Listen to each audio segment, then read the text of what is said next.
पर कलयुग इतना खतरनाक है, कलयुग तो युग ही राक्षस है। बाकी तो युगों में राक्षस हुए, पर ये तो युग स्वयं ही राक्षस है। अगर आप पूछें कि महाराज जी कलयुग में राक्षस कौन है, हर व्यक्ति राक्षस है, बस एक्टिवेट होने की देर है। ये थोड़ा बहुत डीएक्टिवेशन आपका चल रहा है ना, वो कथाओं की वजह से चल रहा है। ये थोड़ा बहुत आप डीएक्टिवेटेड होना ये इस कलयुग के वायरस से, वो इसलिए क्योंकि धर्म, आध्यात्म और ये सब कथाएं आदि के जगत से आप जुड़े हुए हो। विचार करना, 30 वर्ष की आयु और उसने कभी कथा नहीं सुनी हो, ऐसे व्यक्ति को कभी मिलके देखना आपको उसमें से राक्षसत्व का दर्शन होने लग जाएगा। 40-50 वर्ष निकल गए, कभी वृंदावन ही नहीं गया, महाकाल के दर्शन ही नहीं किए, कभी ओमकारेश्वर नहीं गया, नर्मदा जी में कभी स्नान नहीं किया, गंगा जी को कभी देखा ही नहीं है, कथाएं तो बहुत दूर की बात है। ऐसे व्यक्ति से मिलो, दिख जाएगा राक्षस। तो हम आप सब लोग जो हैं, ये बीच बीच में ये कथाएं सुनते हैं, ओमकारेश्वर जाते हैं, अभिषेक करते हैं, नर्मदा जी स्नान करते हैं, गंगा का जल पीते हैं, सत्संग करते हैं। इससे क्या होता है, जो परत हमारे ऊपर कलयुग की थोड़ी बहुत चढ़ी भी होती है वो उधर जाती है, हम फिर से नवीन हो जाते हैं। नहीं तो कलयुग में तो हर व्यक्ति राक्षस है। बंधुओं, जब घोर कलयुग आएगा ना, कथाएं बंद हो जाएंगी, कथाएं समाप्त हो जाएंगी, मंदिरों में ताले लग जाएंगे, कोई नहीं जाएगा, क्योंकि लोग धार्मिक बचेंगे ही नहीं। और जब ऐसा समय आएगा जब आप डीएक्टिवेट हो ही नहीं पाओगे, तब घोर कलयुग आएगा, हर व्यक्ति राक्षस बन जाएगा। इतने स्वार्थी, इतने स्वाभिमानी, स्वार्थी स्वाभिमानी तो अब हैं लोग। सोचो 100 साल 200 साल बाद क्या होगा इस पृथ्वी पर। इसलिए मैं कहता हूं, ठीक कहता हूं, हम सही समय पर निपट लेंगे, हम सही समय पर चले जाएंगे यहां से। ऐसे काम करके जाओ कि दोबारा आना ही ना पड़े। बहुत खतरनाक समय होने वाला है। तो कलयुग, अच्छा कलयुग का रूप कैसा पता बंधुओं? रावण, कुंभकर्ण, कंस, शिशुपाल, दंतवक्र, हिरण्याक्ष, हिरण्यकश्यप आदि ये सब राक्षस, ये सबको पता था कि राक्षस कौन है। पर कलयुग में क्या होगा, भक्त बाहर से दिख रहा है लेकिन भीतर से पूर्ण राक्षस है, ऐसे भी लोग मिलेंगे। कलयुग बड़ा खतरनाक है, परंतु इस कलयुग में एक गुण है, और हमारे शास्त्र क्या करते हैं, यदि किसी व्यक्ति में 100 दुर्गुण हो लेकिन एक सद्गुण हो, गुण भी नहीं सद्गुण, गुण अलग बात है, सद्गुण अलग बात है। गुण तो होता है सामान्य, सद्गुण होता है कल्याणकारी। यदि किसी व्यक्ति में 100 अवगुण है लेकिन एक सद्गुण है, तो उसके 100 अवगुणों को आप क्षमा कर दो। कलयुग में लाखों अवगुण हैं पर एक सद्गुण है, वो क्या है पता है? शंख चक्र गदा पद्मधारी श्रीमन नारायण चतुर्भुज भगवान। अब जैसे ही मैंने कहा चतुर्भुज भगवान, आपका चित्त ड्राइंग अपने आप बना देता है। तुरंत शंख चक्र गदा पद्म, 4 भुजाएं हैं भगवान की, अपने आप ठाकुर जी प्रकट हो जाते हैं। पंढरपुर के श्री पंडरीनाथ श्री विठ्ठल भगवान, मेरे बोलते ही आपके चित्त में कमर पर हाथ रहे श्री ठाकुर जी प्रकट हो जाएंगे। वृंदावन श्री राधा रमण लाल त्रिभंग ललित ठाकुर जी तुरंत आपके चित्त में प्रकट हो जाएंगे। ये संभवता केवल कलयुग में है और कहीं नहीं है। बोलते ही ठाकुर जी चित्त में प्रकट होते हैं। नहीं तो आप सुनोगे सतयुग त्रेता द्वापर में लोग हजार वर्ष तपस्या कर रहे हैं, 200 साल तपस्या कर रहे हैं, तब भी ठाकुर जी प्रकट नहीं हो रहे। पर कलयुग में नाम सुनते ही ठाकुर जी हृदय में प्रकट हो जाते हैं। ये गुण है कलयुग का। यत् फलम नास्ति तपसा न योगेन समाधिना तत्फलम लभते सम्यक कलौ केशव कीर्तनात्। कलयुग में केशव का कीर्तन करने से केशव प्रकट हो जाते हैं। राजा परीक्षित ने कहा कि तुमको जाना पड़ेगा। कलयुग ने कहा भगवान कुछ स्थान दे दीजिए, मैं वहीं रहूंगा। और 5 स्थान कलयुग को प्रदान किए गए। द्यूतम पानम स्त्रिय सूना यत्रा धर्मश्चतुर्विध पुनश्चयाचमानाय जात रूप मदात प्रभु। 5 स्थान हैं कलयुग के। द्यूतम यानी कि जुए में, पानम यानी कि मदिरा पान भक्ष भक्ष तामसी भोजन के सेवन में, द्यूतम पानम स्त्रिय पर स्त्री संग पर पुरुष संग में, सूना यानी कि हिंसा में, हिंसा, कलेश में कलयुग का निवास। और पंचम स्थान है बिना मेहनत के कमाया गया धन, बिना परिश्रम के कमाया गया धन। आप कुछ मत कीजिए, बस इन 5 जगहों से बच जाओ। जुआ कभी नहीं खेलना है। खेल कोई भी खेलो, कभी भी पैसे को दांव पर मत लगाओ। पैसे को दांव पर जैसे ही आप लगाते हैं, वो कोई भी बात हो, वो जुआ ही हो जाता है। वो द्यूतम की कैटेगरी में ही आता है। द्यूतम। जहां भी आप लक्ष्मी को दांव पर लगाते हो, वही पूरा जो संदर्भ है वो जुआ बन जाता है। उसमें कलयुग का निवास है। दूसरा आता है पानम, मदिरा पान, भक्ष सेवन, मांस भक्षण। इसमें भी कलयुग का निवास है। बंधुओं, हमारे देह को देवालय कहा गया है। देवालय मतलब मंदिर। और जब पता हो कि यह मंदिर है तो मंदिर को अपवित्र नहीं किया जाता। इस देह को भी आप अपवित्र मत करो, कुछ भी लेकर के, कुछ भी पी करके, कुछ भी खा करके। हम लोग ऐसे हैं कि अरे शरीर हमारा, जीव हमारी, मुख हमारा, पैसे हमारे, हम चाहे खाएं चाहे पिएं चाहे कुछ करें। कूड़ादान बना दिया हमने, सब ले लेते हैं भीतर। ऐसा नहीं। हमारे चित्त में ठाकुर जी बैठे हैं। स्वयं भगवान कृष्ण गीता में कहते हैं, सबको ये श्लोक याद है, ईश्वर सर्वभूतानां हृदय सेर्धन तिष्ठति। सबके चित्त में मेरा निवास है। तो जब पता है कि चित्त में ठाकुर जी बैठे हैं, आप कुछ भी लोगे तो वो उनको ही जाएगा और उसका दुष्परिणाम भोगना पड़ेगा, दुष्प्रभाव भोगना पड़ेगा। तो द्यूतम, पानम, पर स्त्री पर पुरुष संग, हिंसा और बिना मेहनत के कमाया गया धन। ये 5 स्थान हैं कलयुग के। इनसे बच जाओ बस। राजा परीक्षित ने ये 5 स्थान दिए, लेकिन राजा परीक्षित स्वयं भटक गए। वापस लौट करके अपने राजमहल में आए। आकर के जरासंध का मुकुट अपने सिर पर पहन लिया, जो कि तहखाने में रखा था। अनीति के धन का जैसे ही उपयोग किया, तुरंत कलयुग ने मस्तिष्क पर प्रहार कर दिया। बंधुओं, कलयुग का जो आक्रमण स्थल है वो आपका चित्त है। कलयुग आपके मन को मैला करेगा, आपके विचारों को मैला करेगा, और फिर मन और विचारों के मैले करवाने से आपसे पाप करवाएगा।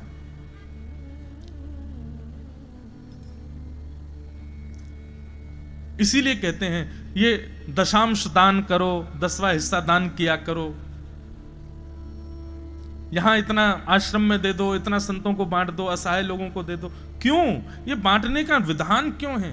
ताकि हमारे धन में जो अंश कलयुग का हो वो निकले, वो जाए। राजा परीक्षित ने जैसे मुकुट पहना, मस्तिष्क में आकर के आक्रमण कर दिया कलयुग ने। और राजा परीक्षित आज आखेट को वन में गए।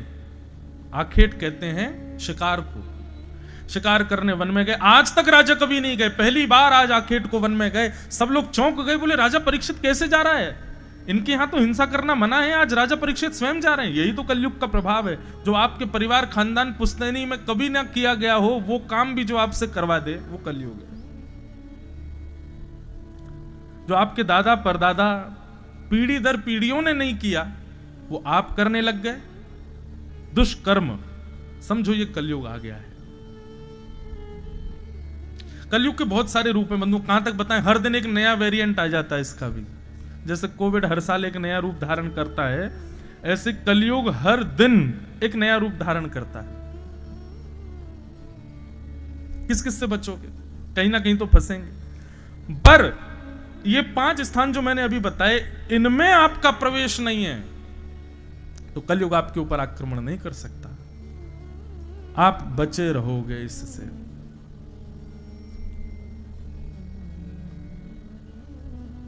बहुत सावधानी से सुनो। राजा परीक्षित आखेट को वन में गए। जानवर तो कोई मार नहीं पाए, क्योंकि आता ही नहीं था शिकार करना। तभी एक शमीक ऋषि के आश्रम पर जाकर के जल की याचना की। शमीक ऋषि समाधि में बैठे थे, जल नहीं दिया, उनकी आज्ञा, उनकी बात का प्रत्युत्तर नहीं दिया, तो राजा को लगा कि ये पाखंडी मेरे को देख करके ध्यान का नाटक कर रहे हैं। और राजा परीक्षित ने मरा हुआ सर्प शमीक ऋषि के गले में डाल दिया। बंधुओं, यह भी एक कलयुग का रूप है कि किसी वैष्णव को देख करके, किसी संत को देख करके, किसी भगवत भक्त को देख करके, उसकी भजन की क्रिया देख के आपको पाखंड लगता हो, आपके चित्त में यह भाव आता हो कि यह तो आडंबर है। यह भी एक कलयुग का स्वभाव है, ये कलयुग दिखाता है आपको ऐसा।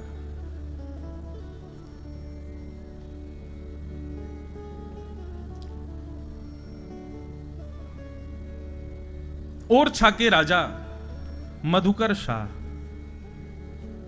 बहुत सावधानी से सुनो आप लोग, बिल्कुल शांति का परिचय दे करके सुनो, तो हम भाव से सुनाएं, नहीं पर हम जल्दी जल्दी अभी कृष्ण जन्म कर देंगे। भाव से सुनो सब लोग। ओरछा के राजा मधुकर शाह बड़े परम वैष्णव थे। एक दिन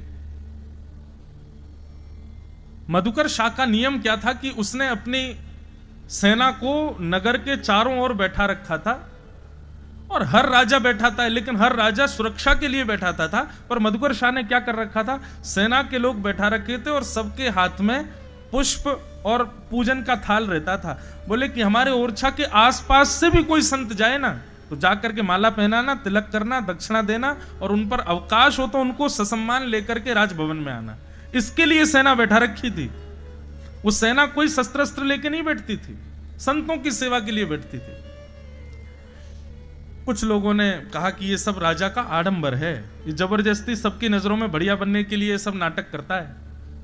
यदि इतना ही इसको वैष्णव रूप में आसक्ति है तो हम एक काम करते हैं। कुछ लोगों ने क्या किया, एक गधे को पकड़ा, उसके गले में कंठी माला बांध दी, गले को उर्दपुंड लगा दिया, तिलक विलक लगा के, पीला पीला चंदन लगा करके बढ़िया, और गधे को छोड़ दिया ओरछा में। द्वारपालों को सख्त आदेश थे राजा के, गले में कंठी माला और माथे पर तिलक जिसके दिख जाए मुझे तुरंत अंदर आके संकेत कर देना, मैं आके उसका सम्मान करूंगा। अब जब द्वार के सामने से गधा जा रहा था तिलक लगा के और कंठी माला पहन के, द्वारपालों ने कहा भाई है तो गधा, लेकिन राजा की आज्ञा है। दौड़े दौड़े द्वारपाल गए, राजा ने देखा, अच्छा कोई संत आए हैं, कोई वैष्णव आए हैं? बोले महाराज कंठी माला गले में है, सिर पर तिलक है, लेकिन संत वैष्णव नहीं है। बोले तो फिर कौन है? बोले आप स्वयं चल के देख लो। सब हंसी उड़ा रहे थे, सब हंस रहे थे, सब ताली बजा बजा करके हंस रहे थे गधे को देख के। लेकिन जैसे ही मधुकर शाह ने बाहर आकर के देखा, नेत्र सजल हो गए, दंडवत प्रणाम किया, चरणों में जल चढ़ा करके चरण प्रक्षालन किए, आरती की, माला पहनाई, सुंदर वस्त्र उड़ा करके उनको सुंदर जो गधा खाता है वो उसको खिलाया। सब लोग देख करके हैरान हो गए, बोले राजन ये स्थिति आपकी कैसे, आपने क्या देखा उसमें? वो एक गधा था। तब राजा बोले कि गधा था लेकिन माथे पर तिलक था और गले में कंठी माला थी। मैं तो इस बात से भावुक हो गया कि मैं ऐसे नगर का राजा हूं जहां मानव नहीं जानवर भी भक्त हैं, जानवर भी ठाकुर जी के उपासक हैं। तो ये बात हमने क्यों सुनाई? किसी के भी माथे पर तिलक दिख जाए आज के बाद, गले में कंठी माला दिखाई दे जाए, सबसे पहले तो उसको प्रणाम करना। यदि वो चरण छूने का अवकाश ना हो तो बात अलग है, लेकिन तो हाथ जोड़ के प्रणाम तो सर झुका के थोड़ा तो कर ही लेना। और दूसरी बात, उसके द्वारा की गई क्रिया चाहे कैसी भी हो, उसको आडंबर कभी मत समझना। भले ही वो कर भी रहा हो आडंबर, आप मत सोचना कि वो आडंबर कर रहा है। अगर वो आडंबर कर रहा है तो खुद फंसेगा, लेकिन आपके मन में उसके प्रति ये दूषित भाव नहीं आना चाहिए।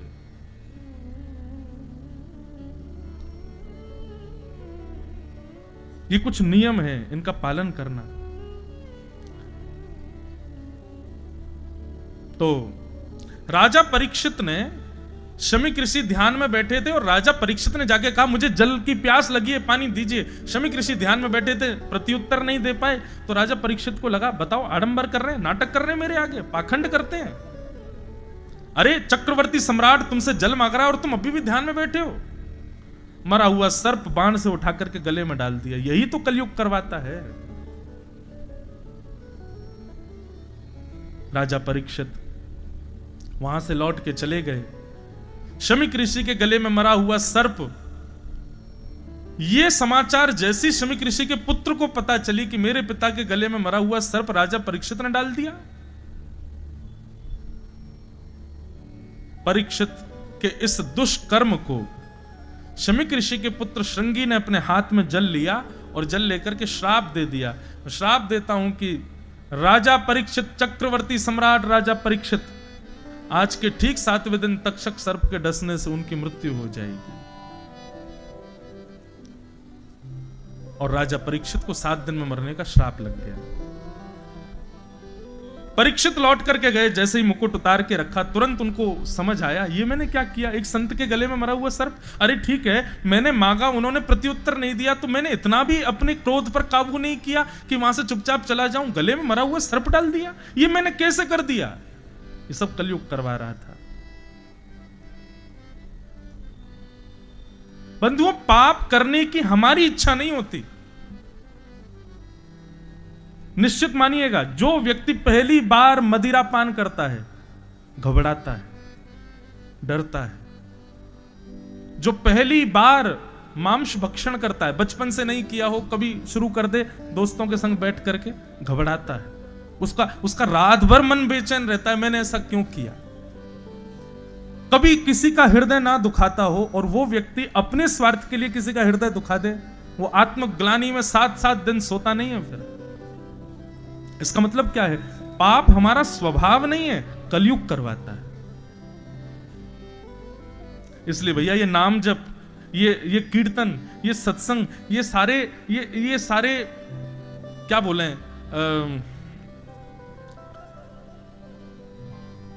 कोविड आया था तो कोविड में वो थे ना प्रोटोकॉल्स, क्या मास्क लगाओ, हैंड सैनिटाइजर साथ में रखो, और क्या था, हाँ 2 फीट का डिस्टेंस रखो, और हाथ तक भाई साहब वैसे तो ऐसे धो लेते, लेकिन कोविड में सब यूं धोते थे हाथ पीछे ऊपर, और पानी गुनगुना पियो, काढ़ा पीते रहो, ये सब प्रोटोकॉल हम लोग पालन कर रहे थे ताकि वायरस हमको ना लगे।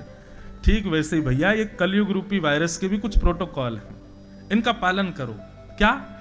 नित्य भगवान का स्मरण करो, नित्य ठाकुर जी की मधुर चर्चा, 20 मिनट नित्य कोई ना कोई कथा सत्संग जरूर सुनो।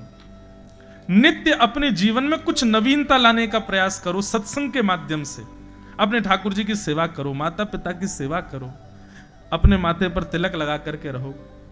इस प्रकार के प्रोटोकॉल्स का जो पालन करते हैं तो कलयुग आता तो है आसपास, लेकिन स्पर्श करने से पहले ही चला जाता है, उसके ऊपर हावी नहीं हो पाता। राजा परीक्षित ने जैसे ही मुकुट उतारा, उनको याद आया ये मैंने क्या कर दिया। तभी शमीक ऋषि के आश्रम से एक शिष्य आए और आकर के कहा, राजा परीक्षित, आज आपने जो कृत्य किया उसकी वजह से आपको 7 दिन में मरने का श्राप लगा है। आज के ठीक 7वें दिन तक्षक सर्प आपको डसेगा और आपकी मृत्यु हो जाएगी। कृपा करके अपनी मुक्ति का उपाय खोज लीजिए। बंधुओं, ये बात सुनकर के राजा परीक्षित दुखी नहीं हुए। शास्त्र में एक आज्ञा करते हैं, क्रोधापि देवेन वरेण तुल्यम। शास्त्र आज्ञा करते हैं कि बड़े लोग जब क्रोध में कुछ बहुत गलत आपको बोल जाते हैं तो उस समय तो आपको बुरा लगता है कि इन्होंने देखो मुझे ऐसा बोल दिया, लेकिन कुछ दिन बाद आपको पता चलेगा वो जो फटकार थी ना, वो तो वरदान था, उसी का वरदान आज हमको मिला है। ये शास्त्र आज्ञा है। इसलिए आजकल पता है क्या, आजकल युवाओं में एक चीज की कमी है, पेशेंस बिल्कुल नहीं है। माता पिता कुछ कह ही नहीं सकते, एक शब्द नहीं बोल सकते, ये गलत है। प्रयास किया करो कि माता पिता की डांट पड़े, थोड़ी फटकार पड़े, माता जी कभी घूसा वूसा मार दे करें। आप तो सब खंडवा आदि के रहने वाले हो, हम तो ब्रजवासी हैं भैया। ब्रज में तो कुटाई अलग ही हो गए बालकन की। जहां ठाकुर जी नहीं छोड़े यशोदा मैया ने, तो हम तो सामान्य बालक है।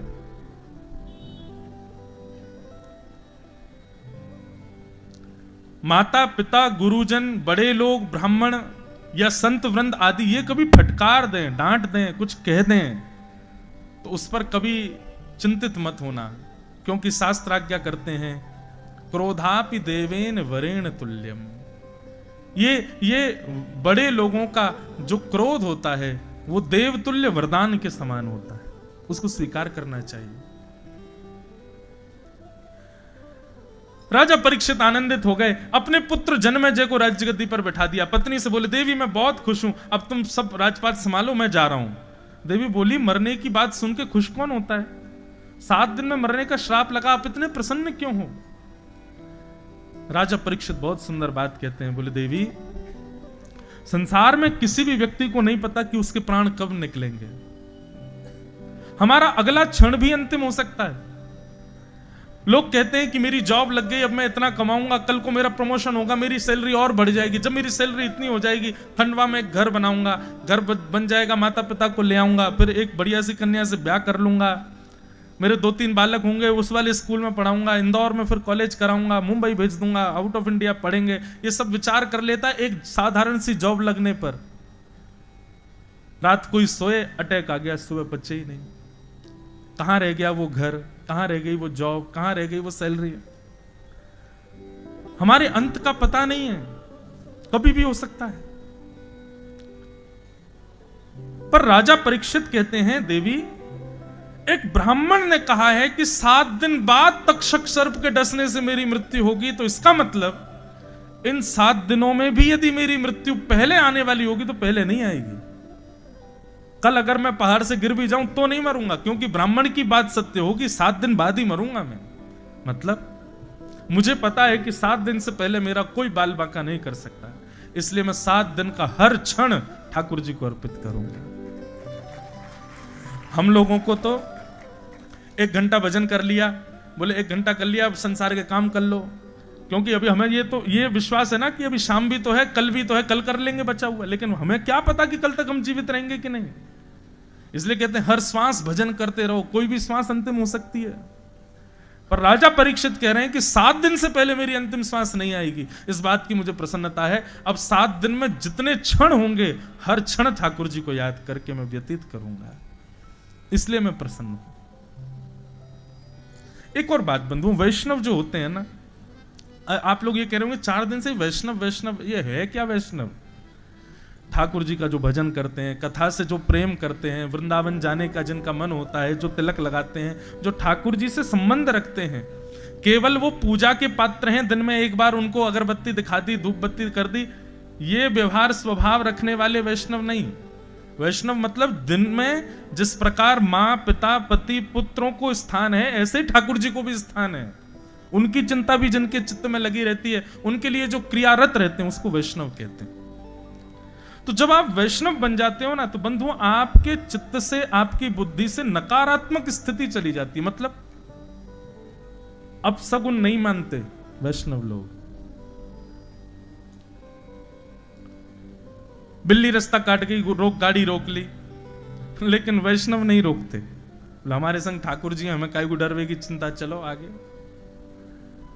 अभी पौन बज रहे हैं, अभी कहीं मत जाओ, पौन पे नहीं निकलना चाहिए, कार्य असफल हो जाते हैं। लेकिन जो वैष्णव होते हैं वो ये सब विचारधारा नहीं रखते। और एक और बात कह दूं, वैष्णव जो होते हैं ना, ज्यादा भविष्य कथन, ज्यादा ऐसा कर दो ऐसा हो जाएगा, वहां पे वो धरियाना उससे ये हो जाएगा, इधर कपड़ा बांध देना इससे ये हो जाएगा, इन सब चीजों में वैष्णव विश्वास नहीं करते। वैष्णवों की तो केवल एक ही विश्वास का केंद्र है, ठाकुर जी, बस वे कृपा करेंगे, सब मंगल करेंगे। अन्य आश्रय नहीं करते वैष्णव। हम महाकाल भी जाते हैं ना, तो महाकाल भगवान से भी यही प्रार्थना करते हैं, हे महाकालेश्वर भगवान, आप कृपा कर देना, आप सबकी मनोकामना पूरी करते हो, मेरी भी करो। क्या? मुझे ठाकुर जी पहले से ज्यादा प्रिय लगने लग जाएं, ऐसी कृपा करो। हे ओमकारेश्वर भगवान, ऐसी कृपा करो कि हम ठाकुर जी के और समीप पहुंच जाएं। हे वैष्णो देवी मैया, सब देवी देवताओं से हम तो यही मांगते रहते हैं। अभी हमारी कथा 1 तारीख से बागेश्वर धाम में, तो माँ के महाराज जी तो है ही, फिर तो वो कभी कभी कहते हैं, बोले आप अर्जी लगाया हो। मैंने कि आप ही लगा दो कि ठाकुर जी हमको मिल जाएं, बस यही अर्जी चाहिए। और जीवन में क्या मिले क्या ना मिले इसकी कोई परवाह नहीं। कभी ज्योतिषी से ये पूछा आपने कि भैया ऐसे नक्षत्र ग्रह बताओ, कि हम ये तो पूछ लेते हैं जॉब अच्छी कब शुरू हो जाएगी, बच्चे का ब्याह कब का हो जाएगा? कभी ज्योतिषी से ये दिखवाया कि भैया ये बताओ ठाकुर जी कब मिलेंगे हमको? कभी नहीं पूछा, किसी ने नहीं पूछा होगा, ये मैं गारंटेड कह रहा हूं।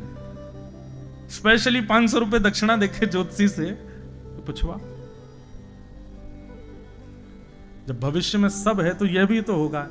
और मैं एक बात सत्य कहूं, आप जिस दिन किसी भविष्य कथन करने वाले से या इस प्रकार के ये ज्योतिष आदियों में, ज्योतिष भगवान के नेत्र हैं, वो गलत नहीं है, वो पूर्ण सत्य है। कभी आप जाकर के यदि विशेष रूप से ये पूछ लोगे या किसी को हाथ दिखा के भैया ये देख के बताओ ठाकुर जी कब मिलेंगे, विश्वास मानना वो रेखा ठाकुर जी से मिलने वाली नहीं भी होगी ना, तो उस दिन ठाकुर जी बना देंगे, बोले अब मिलूंगा इसको, क्योंकि कुछ और कामना नहीं की है, मुझसे मिलना चाहता है। सुखदेव जी का आगमन हुआ। वेद व्यास जी के सुपुत्र त्वम द्वष्ट वर्षः, आयु कितनी है उनकी? बोले 8 वर्ष के, 16 वर्ष के हैं, पर देखने में ऐसे लगते हैं जैसे मानो 8 वर्ष का कोई बालक है। सुखदेव जी महाराज आकर के आसन पर बैठ गए और आसन पर जैसे ही बैठे सब लोग सोचने लगे छोटा बालक। परीक्षित के मन में आया नन्हा सा बालक। तभी किसी ऋषि ने आगे कहा, बोले नन्हे बालक नहीं, साक्षात सुखदेव जी महाराज हैं, ज्यादा समय व्यर्थ मत करो, चरण पकड़ो, तुरंत अपने संशय का समाधान पूछो। राजा परीक्षित ने चरणों में प्रणाम किया और कहा, भगवान जल्दी मरने वाले की मुक्ति का उपाय बताइए। अतः पृच्छामि संसिद्धिम योगिनाम परमम गुरुम पुरुषस्येह यत् कार्यम म्रियमाणस्य सर्वथा। जैसे ही राजा परीक्षित ने यह प्रश्न किया, जल्दी मरने वाले की मुक्ति का उपाय बताओ, श्री सुखदेव जी महाराज 2 मिनट के लिए तो राजा के नेत्रों में देखने लगे और मंद मंद मुस्कुराने लगे और कहते हैं, यहीं से द्वितीय स्कंद प्रारंभ होता है। सुखदेव जी कहते हैं, वरीयाने शते प्रश्न क्रतो लोक हितम नृप आत्मवीत सम्मतः पुंसाम श्रोतव्यादिषु यः। राजन,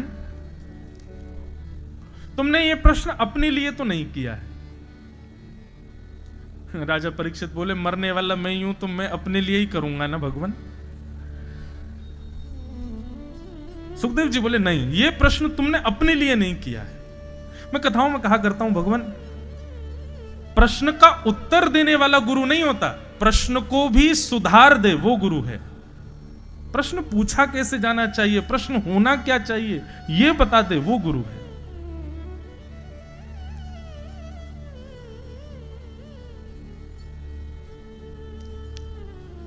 बहुत ध्यान से सुनना बंधु। सुखदेव जी कह रहे हैं कि तुमने ये प्रश्न अपने लिए तो नहीं किया है। अब परीक्षित बोले, मैं क्या हट करूं? हाथ जोड़ के बोले, तो भगवान आप ही आज्ञा करें, आपको क्या समझ आ रहा है? बोले, राजन तुम पूछ रहे हो कि मुक्ति का उपाय क्या है? बोले, जी मैं पूछ रहा हूं। बोले, वो बालक पूछ रहा है मुक्ति का उपाय जिसने जन्म बाद में लिया है, गर्भ में भगवान का दर्शन पहले किया है। तुम जब अपनी मां के गर्भ में थे तब ब्रह्मास्त्र छोड़ा गया था तुमको मारने के लिए, तब तुम्हारी मां उत्तरा ने भगवान की स्तुति गाई, तब तुम्हारी मां के गर्भ में प्रवेश करके भगवान ने अपनी चक्रा गदा से तुम्हारी रक्षा की थी। वो बालक पूछ रहा है कि मुक्ति का उपाय क्या है। राजन, तुम तो पहले ही मुक्त हो चुके हो क्योंकि भगवान ने तुम्हारी रक्षा की है। दूसरी बात, शमीक ऋषि ने तुमको 7 दिन में मरने का श्राप दिया है और मुक्ति प्राप्ति के लिए 7 दिन नहीं, 7 घंटे नहीं, 7 क्षण नहीं, 1 क्षण काफी है। मतलब कोई पापी से पापी व्यक्ति जीवन भर कुछ बढ़िया नहीं किया, लेकिन प्राण निकल रहे हो, अंतिम श्वास बस प्राण की बाहर आने वाली है और तुरंत समाप्त होने वाला है, उस समय पर यदि उसको कोई हरिनाम संकीर्तन सुना दे तो उसके जीवन के सारे पाप नष्ट और वो सीधे मुक्ति को प्राप्त करेगा। ताली क्यों बजाई आपने? अभी तो बात चल रही है, और थोड़ा तत्पर होकर सुनिए। ये तो अभी संवाद चल रहा है, संवाद तो पूरा होने दो पहले, फिर बजाना ताली। राजन, तुम ये विचार करो कि ब्राह्मण ने यह क्यों नहीं कहा कि अभी इसी वक्त तक्षक सर्प जाए और जाकर के राजा परीक्षित को डस दे? उसके मुंह से 7 दिन की ही अवधि क्यों निकली? और 7 दिन की अवधि निकली तो तुम फिर ये मुक्ति क्यों मांग रहे हो? तुम तो पहले से ही मुक्त हो, ठाकुर जी ने तुम्हारी रक्षा की है। और दूसरी बात, मैंने कल कहा था ना कि अभी आगे ये मुक्ति वाली फिलॉसफी भी रुक जाएगी, दूसरी नई फिलॉसफी शुरू होगी। मुक्ति का मतलब होता है वैकुंठ की प्राप्ति, जहां से दोबारा जन्म नहीं लेना पड़ता। और बंधुओं, मुक्ति राक्षसों को भी मिलती है। मुक्ति उसको भी मिलती है जिसने पाप किया है लेकिन अंतिम क्षण में भगवान का नाम जप लिया है। अब सोचो, किसी व्यक्ति ने जीवन भर पाप किया और अंतिम क्षण में गलती से उसके कान में भगवान का नाम चला गया, उसकी मुक्ति हो गई। और हमने यहां जीवन भर कथा कही, जीवन भर 4-4 घंटा बैठ करके आप लोगों को कथा सुनाई, अपने घर परिवार सब छोड़ छाड़ करके दुनिया में घूम घूम करके भगवान की लीलाओं का प्रचार किया, और उसके बाद भी भगवान ने मुझे भी वही मुक्ति दे दी जो उस पापी को दी थी। मुझ में और पापी में अंतर क्या रहा? मतलब खंडवा में कोई बहुत बड़ा कार्यक्रम हुआ, उस कार्यक्रम में उसको भी वीवीआईपी गेस्ट के रूप में बुलाया गया है जिसने 1 रुपए का सहयोग नहीं किया, और उसको भी वीवीआईपी बुलाया गया है जिसने बेचारे ने 10 लाख रुपए डोनेशन में दिए हैं। ये तो उचित नहीं है। राजा, 7 दिन बाद यदि अंतिम क्षण भी तुमको भगवान नाम सुना दिया जाएगा ना, तो भी तुमको मुक्ति मिल जाएगी, लेकिन ये 7 दिन तुमको मिले हैं। राजा परीक्षित हाथ जोड़ करके बोले, भगवान मुझे मुक्ति नहीं चाहिए, आप बताओ मैं क्या मांगूं? इन 7 दिनों का मैं क्या करूं? ये 7 दिन मुझे मिले, इसमें मुझे क्या करना चाहिए? तब सुखदेव जी महाराज कहते हैं, बोले राजन, तुमने मांगा था कि मुक्ति का उपाय बताओ। मुक्ति अंतिम श्वास में भजन करने से भी मिल जाएगी, और मुक्ति का मतलब होता है मृत्यु के बाद वैकुंठ में जाना और वैकुंठ में भगवान का दर्शन करना। पर तुमको 7 दिन मिले हैं, इन 7 दिनों के लिए तुम भक्ति मांगो। भक्ति से क्या होगा? बोले मुक्ति के बाद होने वाले भगवत दर्शन, वो भक्ति से जीते जी तुमको हो जाएंगे। तुम भक्ति की कामना करो। नई बात आई समझ में। मुक्ति का मतलब क्या है? यहां से चले गए, फिर 13 दिन तक घर वाले हमारा वो करते रहे, क्या बोलते हैं उसको, जो वो होते हैं, क्या बोलते हैं, संस्कार आदि सब करते रहे। उसके बाद 13वें दिन जिस दिन भोज होता है, उस दिन वो आत्मा, उसकी गति आगे जाती है। अब वो कहां जाएगा? फिर हमको वैकुंठ मिला, वैकुंठ में बैठे रहे, वैकुंठ में भी लंबी लाइन लगी है, कब जाकर के वैकुंठ में नंबर आया, अंदर जाकर के पहला दिन तो उसी में निकल गया, ये कमरा है, यहाँ बैठना है, यहाँ रहना है। अब भगवान का दर्शन कब होगा? बोले भगवान तो भी व्यस्त हैं, 10-5 दिन रुको, तब जाके ठाकुर जी मिलेंगे। इतना लंबा समय। लेकिन भक्ति करने वाले व्यक्ति को मुक्ति प्राप्त करने वाला वैकुंठ जाता है, तब ठाकुर जी मिलते हैं। पर भक्ति करने वाले के लिए ठाकुर जी ही प्रकट हो जाते हैं पृथ्वी पर, और उसको ठाकुर जी के दर्शन हो जाते हैं। हे राजा परीक्षित, तुम ये मत मांगो कि 7 दिन में मुक्ति कैसे मिले, बल्कि ये मांगो इन 7 दिनों में मृत्यु से पहले मुझे ठाकुर जी कैसे मिले। ठाकुर जी का दर्शन करो, तब जाओ यहां से।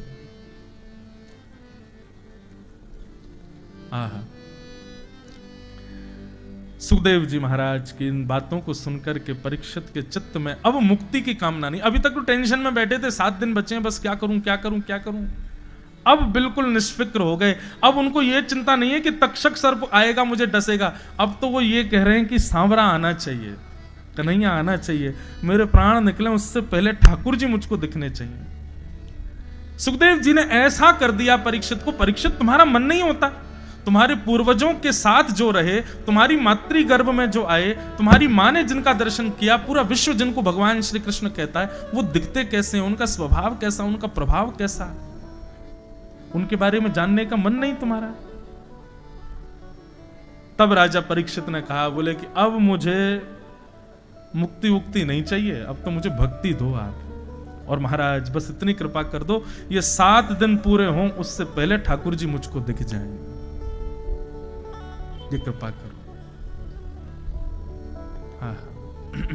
बंधुओं एक बात कहें, गुरु यदि प्रसन्न हो जाए, प्रयच्छति गुरु प्रीतो वैकुंठम योगी दुर्लभम। तो बड़े बड़े योगियों को भी जो दुर्लभ भगवान का दर्शन है वो गुरु प्रसन्न होकर करा देगा।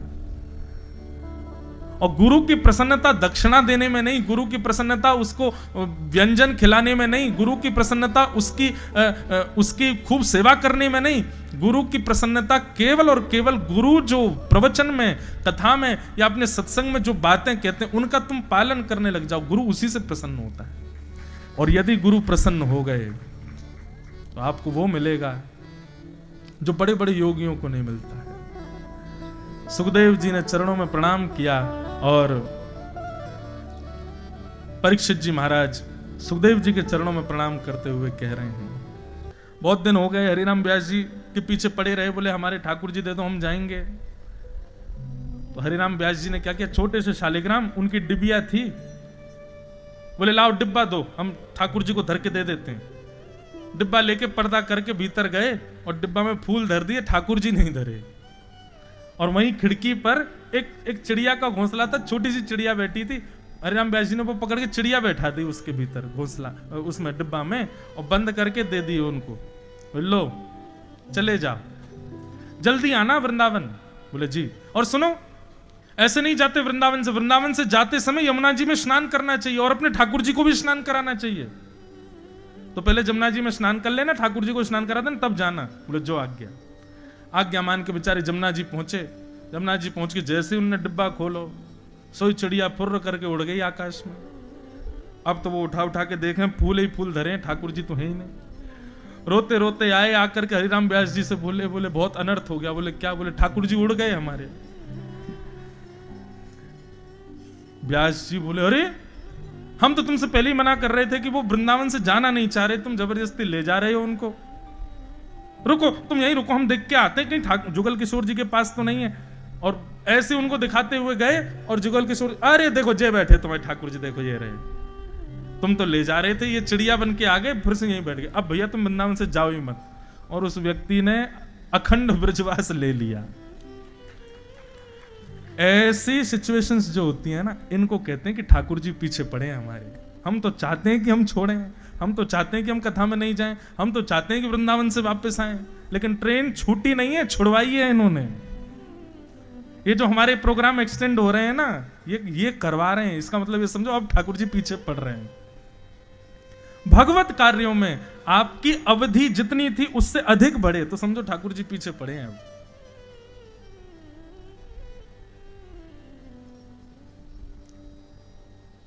मुक्ति से, मृत्यु के बाद भगवत दर्शन होता है, भक्ति से जीते जी ठाकुर जी का दर्शन होता है। तब परीक्षित जी ने चरणों में प्रणाम करते हुए कहा, अब मुझे मुक्ति नहीं चाहिए भगवान, मेरे जीवन के 7 दिन बचे हैं, कृपा कर मुझे भक्ति दिलाओ, ताकि इस भक्ति से मैं ठाकुर जी का साक्षात दर्शन कर सकूं। तब यहां से सुखदेव जी महाराज सुनाना प्रारंभ करते हैं। अब हम कुछ कथाएं बिल्कुल छू छू करके आगे चलेंगे।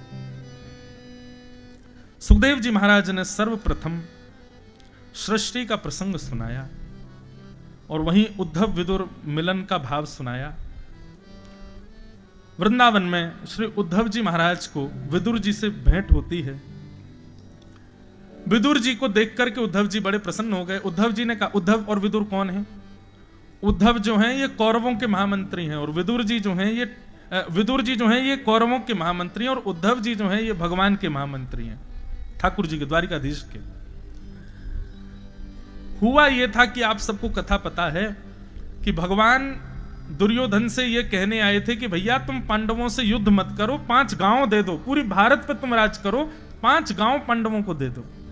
लेकिन दुर्योधन ने कह दिया, सुई के नोक के बराबर जमीन भी बिना युद्ध के नहीं दूंगा। अरे 5 गांव क्या, पूरा भारत ले जाएं, लेकिन युद्ध करके। जब ये बात दुर्योधन ने कही तब विदुर जी को बड़ी आत्मग्लानि हुई, मैं कैसे लोगों का महामंत्री बना हुआ हूं जो ठाकुर जी की बात नहीं मान रहे। विदुर जी महाराज ने उसी समय मंत्री पद से त्याग कर दिया कि जो ठाकुर जी का नहीं है उससे मेरा कोई संबंध नहीं। बंधु, ये भी वैष्णव का स्वरूप है। मैं तो कथा कराने वालों से कहता हूं, जिन जिन को तुमने आमंत्रण दिया और जो जो लोग कथा में 7 दिन में नहीं आए उनको 7 दिन बाद ब्लॉक मार देना फोन में। अब हमारा तुमसे कोई संबंध है ही नहीं, तुम आए क्यों नहीं, ठाकुर जी से तुम्हारा कोई प्रेम नहीं, हमारे घर के ब्याह में मत आओ, शादी में मत आओ, जन्मदिन में मत आओ, कभी मत आओ, पर हमारे घर कोई उत्सव हो, ठाकुर जी की लीला हो तो आप जरूर आओ। हम पता है कई लोग हमसे कथा होती है तो कथा में मिलने आते हैं, आकर के महाराज जी आप ऐसा कुछ करो ना कि हम आपके संग रहें, आप ऐसा कुछ करो ना लाल जी हमको। मैंने कहा देखो एक बात हमारी सुनो, या तो हमारे संग रहना नहीं, और यदि आप चाहते हो कि हमारे संग रहना है लाल जी की सेवा में, तो फिर हम जब बुलाएं, हम वैसे नहीं बुलाएंगे, हम बुलाएंगे उत्सव में ही। उत्सव में तुमको आना पड़ेगा, चाहे तुमको 100 काम आए। और हम अपनी स्पष्ट बात बता रहे हैं, उत्सव के लिए जिसको निमंत्रण भेजते हैं, अगर किसी कारण से वो उत्सव में नहीं आता, उसको हम दोबारा निमंत्रण कभी नहीं भेजते। फिर चाहे वो अगले उत्सव में आ जाए, क्षमा मांग ले, मैंने नहीं अब तू कितनी क्षमा मांग बेटा, अब तुम्हारा नाम कट गया, एक बार क्यों नहीं आए। इसलिए सोच समझ के, हाँ, ब्याह शादी जन्मदिन हो, घर के ये सांसारिक क्रिया हो, उसमें भले ही मत आओ। हमारे लाल जी का उत्सव हो रहा है, हमारे घर में कथा हो रही है, हमारे नगर में आपको आना पड़ेगा। और जो लोग निमंत्रण देने पर आए 1-2 दिन के लिए, लेकिन रुक गए 3-4 दिन और, उनका नंबर तो प्रायोरिटी में और डाल लेना अपने फोन में कि इनका फोन आए तो एक रिंग में उठाना है, ये भैया ठाकुर जी से प्रेम करते हैं तो हमारा भी इनसे प्रेम ज्यादा है।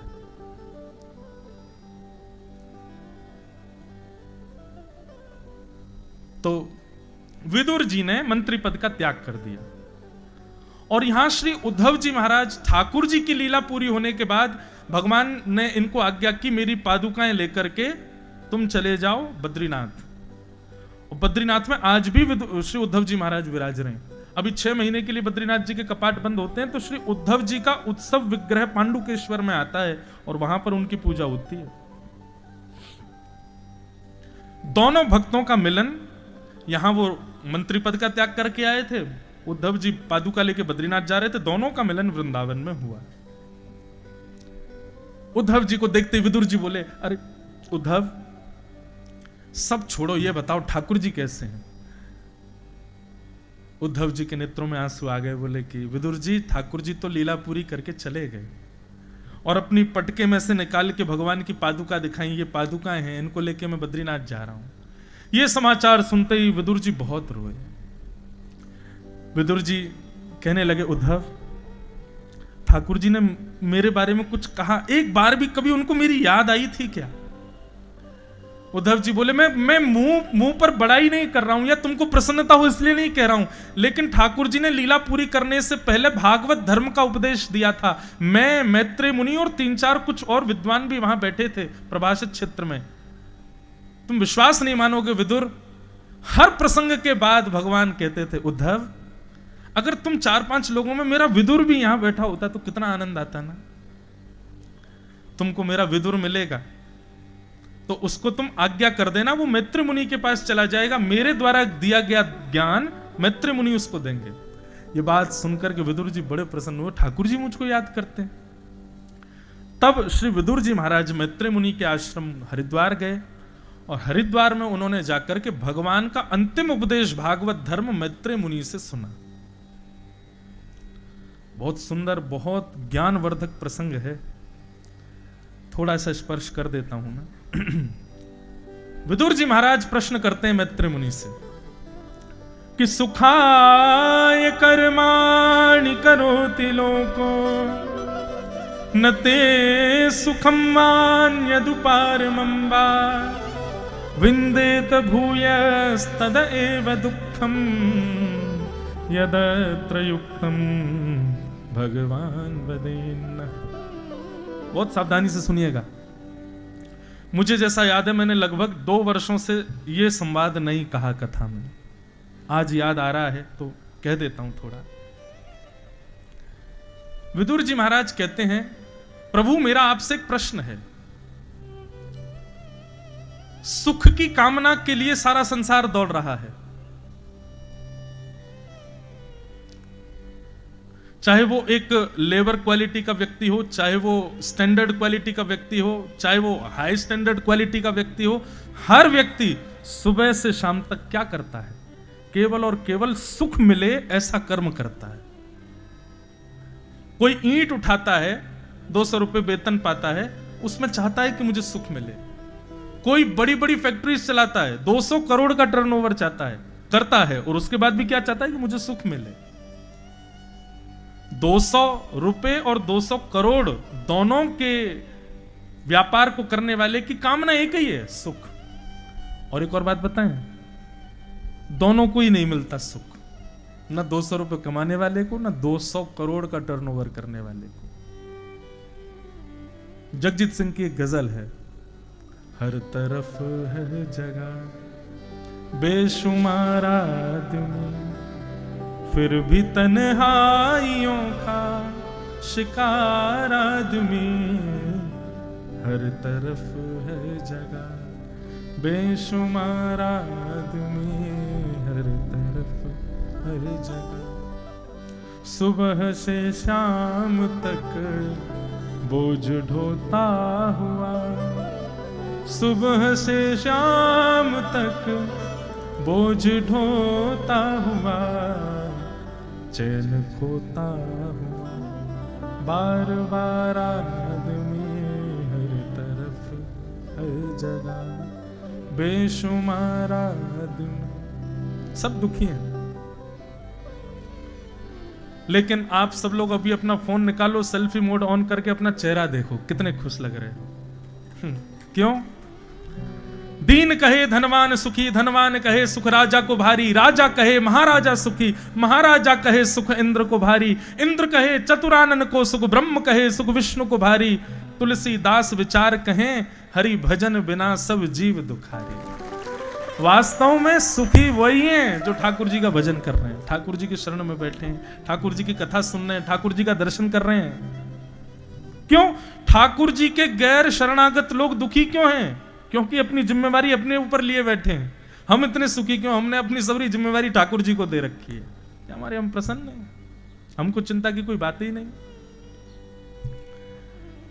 लेकिन यहां प्रश्न जो है उसको ध्यान से सुनो। हर व्यक्ति मेहनत करता है, कर्म करता है, केवल एक आकांक्षा से कि मुझे सुख मिले, तो भी उसको सुख क्यों नहीं मिलता? ये विदुर जी महाराज का प्रश्न। मैत्रेय मुनि इसका उत्तर देते हैं जो भगवान ने दिया। मैत्रेय मुनि कहते हैं सेयम भगवतो माया। यदि व्यक्ति को कर्म करने पर जो वो चाहता है वो उसको मिल जाएगा, तो व्यक्ति कर्म करना बंद कर देगा, आलसी हो जाएगा। आप जो चाहते हो, जिस इच्छा को लेकर के कर्म करना प्रारंभ करते हो, यदि उस इच्छा उस कर्म के सहज क्रिया में, मतलब आसानी से वो आपको मिल जाए, तो पहली बात तो आप उस मिली हुई वस्तु का मूल्य नहीं समझ पाओगे। दूसरी बात, आपको लगेगा ये तो ऐसे ही मिल गया मुझे, आलसी हो जाओगे। और यदि ये क्रिया सबके साथ होने लग गई तो सृष्टि कैसे चलेगी, संसार कैसे चलेगा?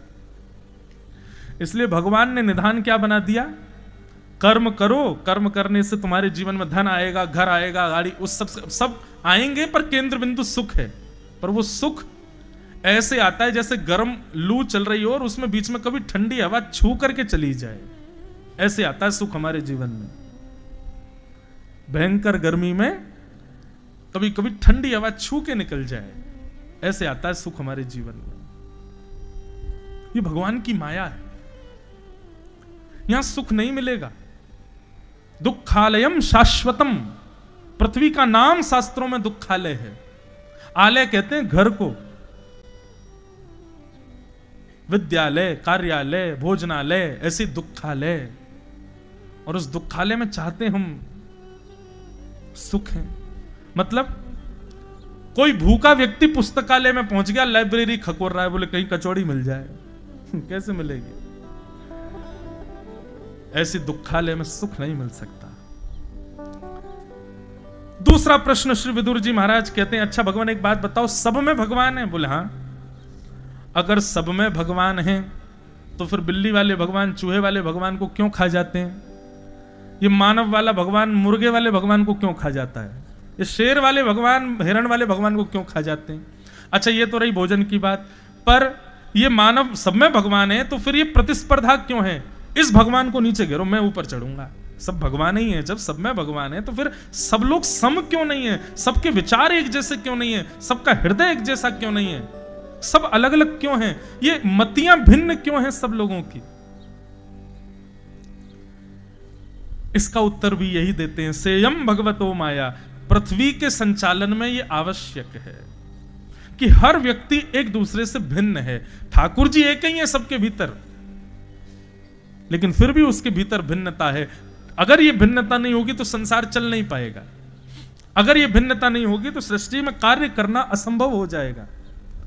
सब धनवान हो जाएं, सबके पास पैसा हो जाए, अब आपको घर बनवाना है, कौन बनाएगा? क्यों? जो ईंट उठाने वाली लेबर है वो भी 200 करोड़ का टर्नओवर करती है, कहां से, किससे उठवाओगे? इसलिए ये ऊंच नीच और कहीं ना कहीं असमंजसता बनी रहती है ताकि इससे संसार चलता रहे। सब एक नहीं हो सकते। आप चाहते हो कि गीता मिल गई, अब सब लोग विद्वान हो जाएं, सब ठीक हो जाएं, सबके विचारधाराएं एक जैसी हो जाएं, नहीं हो पाएगा। विपक्षी दल तो एक होगा ही होगा।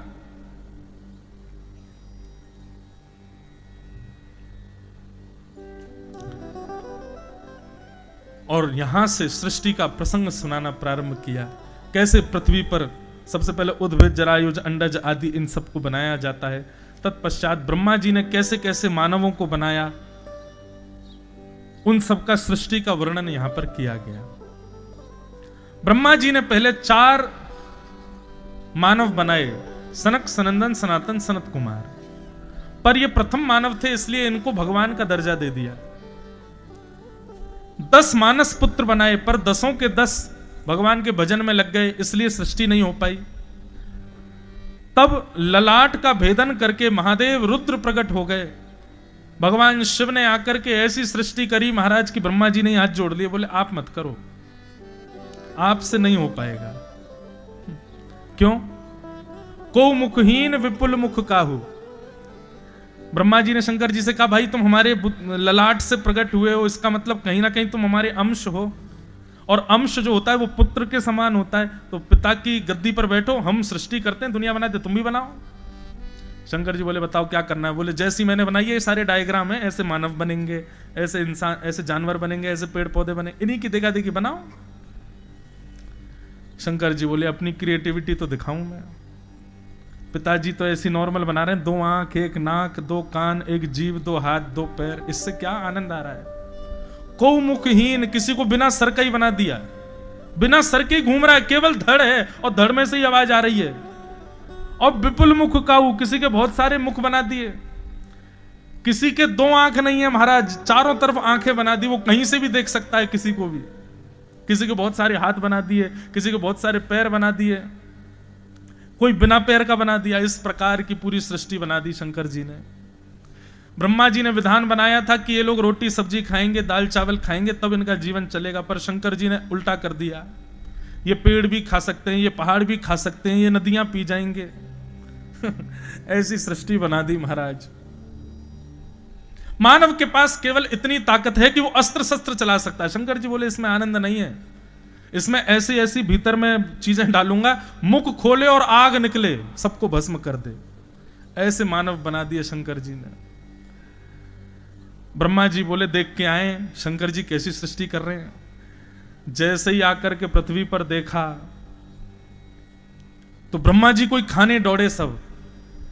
ब्रह्मा जी गए शंकर जी के पास, बोले क्या कर रहे हो बेटा? बोले सृष्टि कर रहा हूं। पिताजी देखो आपने जो बताया मैंने उससे बढ़िया बनाई है, देखो ये देखो कैसे कैसे।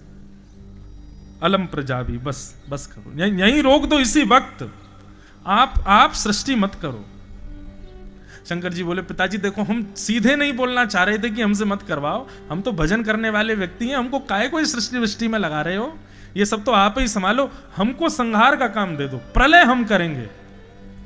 जब प्रलय करनी हो तब हमको उठाना, प्रलय हम कर देंगे। महादेव ब्रह्मा जी बोले अभी जितने तुमने बनाए हैं भूत प्रेत पिशाचनी डाकनी साकनी, इन सबको लेके जाओ और उत्तर में ही रहो, ये उत्तर का भाग आपका है। और महादेव सबको लेकर के कैलाश पर चले गए। बोलो देवादिदेव महादेव ओमकारेश्वर महादेव की। ऐसे भोले भाले हमारे महादेव हैं। महादेव चले गए। तब ब्रह्मा जी ने विचार किया और अपने अंग को 2 रूपों में परिवर्तित कर दिया। स्वयं भूमनु और शत्रुपा प्रकट हो गए, प्रथम मानव। इनके तीन पुत्री और एक पुत्र हुए। आकुति, देवहूति, प्रसूति, 3 पुत्री हुई। अब यहां पर प्रथम पुत्री की कथा आती है, देवहूति। बहुत ध्यान से सुनना। देवहूति माता का विवाह कर्दम ऋषि के साथ में हुआ। कर्दम ऋषि ब्रह्मा जी की छाया से प्रकट हुए थे। कर्दम ऋषि ने 1000 वर्ष तक भगवान की तपस्या की, और भगवान जब प्रकट हुए तो भगवान से मांगा कि नाथ मुझे एक ही वरदान चाहिए कि तथा सचाहम परिवोडुकाम समान शीलाम ग्रह में दधेनु उपेवान मूलम शेष मूलम दुराशय काम दुदांग्रिपश्य। सदैव ठाकुर जी से ऐसा मांगो। कितना सुंदर भाव। सब लोग ध्यान से सुनना। बंधुओं, ठाकुर जी से कभी कुछ नहीं मांगना चाहिए। लोग कहते हमारे संतान नहीं है, ठाकुर जी से मत मांगो। हमारा व्यापार नहीं चल रहा, ठाकुर जी से मत मांगो। हमारे घर ने औरों की क्या, हम खुद मना करते हैं कि ठाकुर जी से मत मांगो। पर यदि इस भावना से आप मांगो तो मांग सकते हो। भावना क्या है? 1000 वर्ष तक तपस्या करने के बाद कर्दम ऋषि कहते हैं, हे ठाकुर जी, आप कृपा कर दो कि मैं आपसे जितना प्रेम करता हूं, मैं आपको जितना चाहता हूं, मैं आपका जितना भजन करता हूं, मुझसे भी दुगना भजन करने वाली, आपसे प्रेम करने वाली, आपको चाहने वाली ऐसी एक कन्या से मेरा विवाह हो जाए, मेरे को पत्नी रूप में मिल जाए। पुत्र मांगो, पर किस भाव से मांगो? हे ठाकुर जी, हम आपका जितना भजन करते हैं ना, हमसे भी ज्यादा भजन करे, हमसे भी ज्यादा आपको याद करे, हमसे भी ज्यादा आपकी उपासना करे, हमसे भी ज्यादा आपकी सेवा करे, ऐसा पुत्र जीवन में दे दो। इस नाते से पुत्र मांगो, चलेगा। हे ठाकुर जी, खंडवा में हमारा ऐसा घर बन जाए, अभी हम जितनी भक्ति करते हैं ना, ऐसा घर बने, वहां जाकर के आपकी और याद आया करे, आपकी और भक्ति करें, आपको और ज्यादा स्मरण की इच्छा। तो इस नाते से कुछ भी मांगो, सब चलेगा। पर इसका मतलब ये नहीं है कि घर बनवाना है तो महाराज जी ने बढ़िया तरीका बताया, इसी नाते से ही मांग लो। चाहिए तो घर, केंद्र में घर नहीं, केंद्र में पुत्र नहीं, केंद्र में पत्नी नहीं, केंद्र में भगवान की भक्ति, तो आप कुछ भी मांग सकते हो। कर्दम ऋषि बोले, ऐसी पत्नी से मेरा ब्याह हो जाए जो मुझसे भी ज्यादा आपसे प्रेम करती है। ठाकुर जी इतने प्रसन्न हो गए, वाह कर्दम ऋषि, आपसे भी ज्यादा हमसे प्रेम करने वाली कन्या परसों आपके जीवन में आएगी, उसका नाम है देवहूति, उससे आपका ब्याह होगा। कर्दम ऋषि बोले, बड़ी कृपा भगवान, जय हो, दंडवत। जाते जाते भगवान बोले, सुनो, हमको ना अभी मन नहीं भरा हमारा, तुमने जो मांगा वो तुमको मिलेगा, लेकिन एक वरदान हम अपनी तरफ से दे रहे हैं, तुम्हारा देवहूति के साथ ब्याह होगा, और जब संतान होगी ना तो पुत्र के रूप में मैं ही आऊंगा तुम्हारे यहाँ पुत्र बन करके मैं आऊंगा। अब तुम भी भक्ति करोगे, पत्नी भी भक्ति करेगी, तो संतान साधारण नहीं होगी, फिर तो मैं ही जन्म लेके आऊंगा। कर्दम ऋषि तो आनंदित हो गए, और कर्दम ऋषि का विवाह 3 दिन के बाद देवहूति के साथ हुआ। देवहूति और कर्दम ऋषि की 9 पुत्रियों ने पहले जन्म लिया। 9 पुत्रियों का विवाह कर्दम ऋषि ने कर दिया। 10वीं संतान के रूप में भगवान कपिल पधारे। बोलो कपिल भगवान की जय। कपिल भगवान का अवतरण हुआ। अवतरण होते ही ज्यादा बाल्यावस्था में नहीं रहे ठाकुर जी, अपने आप ही थोड़े पौगंड अवस्था की ओर आ गए। भगवान से प्रार्थना करके श्री कर्दम ऋषि तो वन में चले गए। देवहूति माता को ज्ञान उपदेश भगवान ने किया। माता देवहूति को पता है कि मेरे पुत्र साक्षात भगवान हैं। देवहूति माता ने कहा, यह अवसर बार बार नहीं आएगा, अपने जीवन का उद्धार कर लूं, पूछ लूं ठाकुर जी से। और देवहूति माता ने भगवान की स्तुति गाते हुए ठाकुर जी से कुछ प्रश्न किए। इसी को कपिल देवहूति संवाद कहते हैं। हम जिस दिन सोचते हैं कि आज जल्दी जल्दी प्रसंग कहेंगे, उस दिन और ज्यादा समय लगता है कहने में। जैसे ज्यादा चटोरे व्यक्ति को डॉक्टर मना कर दें कि भाई तुमको ये सीमित खाना है, उस दिन उसको ज्यादा मन करेगा उसके बाद कि ये भी खा लूं, ये भी खा लूं। जैसे व्रत होता है ना जिस दिन, उस दिन ज्यादा छोले भटूरे आते हैं दिमाग में, वैसे सामान्य स्थिति में नहीं आते। ऐसा ही होता है, जब आप विपरीत विचार करोगे तो ठाकुर जी ऐसी योजना बनाते हैं कि वो हो ही नहीं पाता। अब हम सोच रहे थे जल्दी जल्दी करेंगे, अब लग रहा है ये प्रसंग छोड़ दिया तो न्याय नहीं दे पाएंगे आपको। देवभूति माता प्रश्न कर रही हैं, थोड़ा सा सुनो। भगवान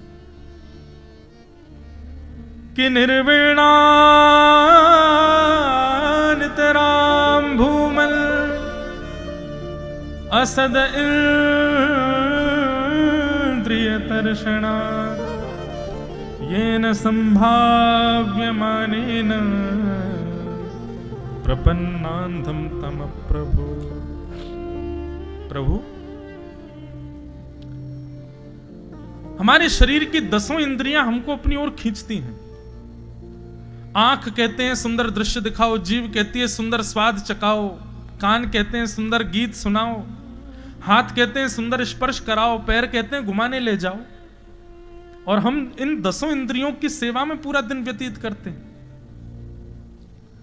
लेकिन ठाकुर जी, इन इंद्रियों की इच्छा पूरी क्यों नहीं होती? एक बार जीव को मनचाही वस्तु दे दी तो फिर जीव की इच्छा पूरी हो जानी चाहिए, वो पुनर्प्रकट क्यों हो जाती है? एक बार में हमारे मन को शांति क्यों नहीं मिलती? बार बार इच्छा क्यों होती है भोग भोगने की? ऐसा कोई उपाय बताओ कि हमारी इंद्रियों की इच्छा समाप्त हो जाए। प्रश्न समझ आ गया? भगवान कपिल उत्तर दे रहे हैं कि योग आध्यात्मिक पुंसाम मतो निःश्रेयसाय में अत्यंतो परतिर्यत्र दुःखस्य च सुखस्य च चित्तः खल्वस्य बन्धाय मुक्तये चात्मनो मतम् गुणेषु सक्तं बन्धाय रतं वा पुंसि मुक्तये। भगवान कपिल कहते हैं, मां, सबसे पहली बात तो ये कि इंद्रियां असद नहीं है। आंख, नाक, जीव, कान, हाथ, पैर, इनकी कोई इच्छा नहीं होती है। इच्छा होती है मन की। आंख तो वही देखती है जो आप दिखाओगे, जीभ वही खाएगी जो आप खिलाओगे। ये खाने की इच्छा, अब रसगुल्ला है, वो कब तक स्वादिष्ट लगता है पता है? जब तक डिब्बे में है और डिब्बे से जीभ तक है। जीभ से आगे रसगुल्ले का स्वाद खत्म।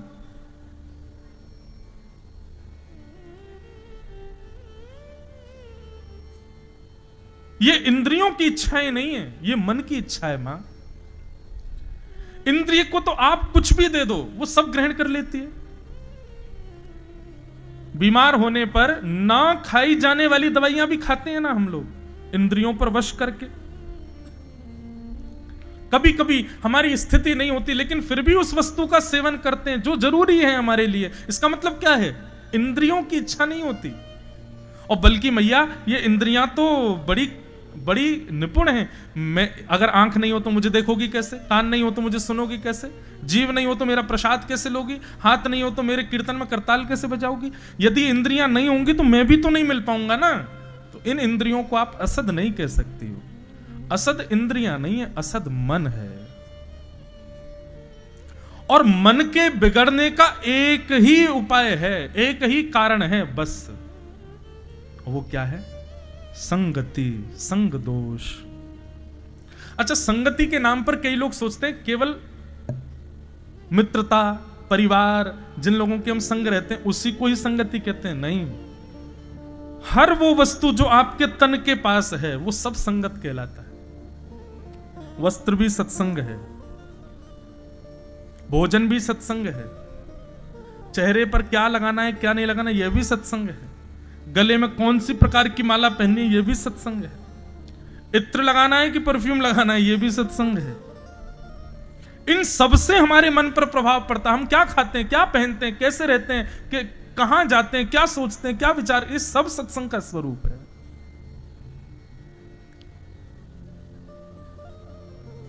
मैया, आपने यदि अपना संग सुधार लिया तो मन सुधर जाएगा, और मन सुधर गया तो इंद्रियां अपने आप सुधर जाएंगी। और मन कैसे सुधरेगा? बोले मन को सुधारने के लिए ये 5 गुण जिसमें हो उसका संग करो। 5 गुण कौन कौन से? तितिक्षवः कारुणिका सुहृदः सर्वदेहिनां अजात शत्रवः शांता साधवः साधुभूषणा। 7-8 वर्षों से कथा करते हुए एक चीज का अनुभव हो गया कि ये 5 गुण मैंने तो कभी किसी में नहीं देखे। कौन कौन से 5 गुण है? पहला गुण सहनशीलता, पेशेंस। हमको कैसे व्यक्ति के साथ रहना चाहिए, उसमें ये 5 लक्षण होने चाहिए। सबसे पहला है सहनशीलता, पेशेंस। है? आपने देखा किसी में? किसी में देखा? क्यों नहीं देखा? क्योंकि आप में खुद में भी तो नहीं है। हम दूसरे को देखने जा रहे हैं, पर क्या ये 5 हमारे भीतर है, ये देखना। पेशेंस पहला। तितिक्षव दूसरा। कारुणिका, कारुणिका मतलब दया। तीसरा सुहृदः सर्वदेही नाम, जितने भी लोग हैं सबका भला मन में आना। मेरे हैं तो मेरों के भी भलाई है, पड़ोसी के भी अच्छे हो, उनके भी अच्छे जाएं, उनके भी बच्चे अच्छे हों, ऐसा विचार, इसको कहते हैं सुहृदः सर्वदेही नाम। और चौथा लक्षण अजात शत्रवः, किसी से शत्रुता नहीं। और 5वां और अंतिम लक्षण शांता, कम बोलने वाला, अल्प शब्दों का प्रयोग करने वाला। ये 5 लक्षण जब किसी में हो और आप उसके संग रहना प्रारंभ कर देते हैं तो निश्चित है मां, आपका मन जो है ना वो अपने आप सुधर जाएगा। उसमें जितना दूषित है स्वभाव, उसका गुण, उसके लक्षण, वो सब सुधर जाएंगे। पर हमने जो अनुभव किया ना कि ये 5 लक्षण किसी में नहीं है, क्योंकि हम में भी तो नहीं है, इसलिए हम पहले भीतर अपने लाने का प्रयास करें। ये 5 लक्षण कैसे लाए जा सकते हैं? नीचे से ऊपर चलो। 2 ऑर्डर्स पढ़ते थे ना, असेंडिंग ऑर्डर, डिसेंडिंग ऑर्डर। ऊपर से नीचे आते हैं उसको क्या बोलते हैं? Ascending, descending. अब कोई आधे बोल रहे हैं असेंडिंग, आधे, समझ जाओ। नियम तो है कि पहले सहनशील बनो, फिर सब पर दया करो, सबका भला चाहो, किसी से शत्रुता मत करो और शांत रहो। पर हम उल्टा चलेंगे, पहले शांत रहना शुरू करो, मौन रहो, कम बोलो। एक सूत्र है, मौने च कलहो नास्ति। जो व्यक्ति कम बोलता है ना उसकी लड़ाइयां बहुत कम होती हैं। और जो बात बात पर कभी किसी मोहल्ले में लड़ आया, कभी किसी घर में लड़ आया, कभी पत्नी से लड़ लिया, कभी बच्चों से रूठा बैठा है, निश्चित है वो बोलता बहुत होगा।